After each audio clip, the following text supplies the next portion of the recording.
قرآن نے صراحت کی ہے کہ وہ ایسے حکمران تھے جن کو اللہ نے اسباب و وسائل کی فراوانی سے نوازا تھا۔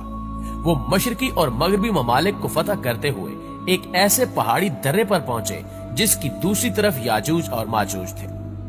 قرآن کریم کی سورہ کاف میں بحوالہ یاجوج ماجوج حضرت ذوالقرنین کے حالات بیان کرتے ہوئے فرمایا گیا کہ جب وہ اپنی شمالی مہم کے دوران پہاڑوں کے درمیان پہنچا تو وہاں اسے ایسی قوم ملی جس کی زبان ناقابل فہم تھی۔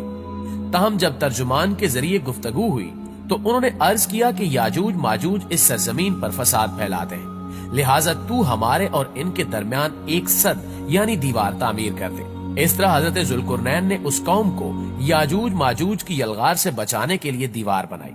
اور جو دیوار بنائی گئی وہ کوئی خیالی اور مانوی نہیں بلکہ حقیقی ہے، جو لوہے اور پگھلے ہوئے تانبے سے بنائی گئی تھی،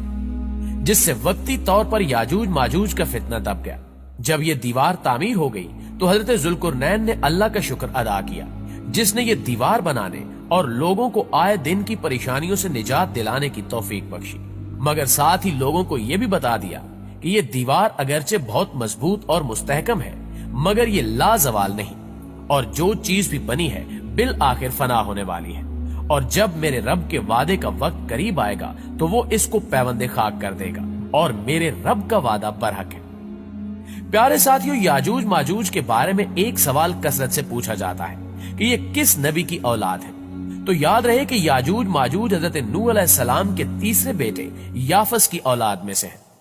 یہ کہا جاتا ہے کہ یاجوج اور ماجوج انسانی نسل کے دو بڑے وحشی قبیلے گزرے ہیں جو اپنے ارد گرد رہنے والوں پر بہت ظلم اور زیادتیاں کرتے اور انسانی بستیاں تک تاراج کر دیتے تھے۔ قرآن مجید کی آیات، توریت کے مطالب اور تاریخی شواہد سے معلوم ہوتا ہے کہ یہ لوگ شمال مشرقی ایشیا میں زندگی بسر کرتے تھے اور اپنے وحشیانہ حملوں کے نتیجے میں ایشیا کے جنوبی اور مغربی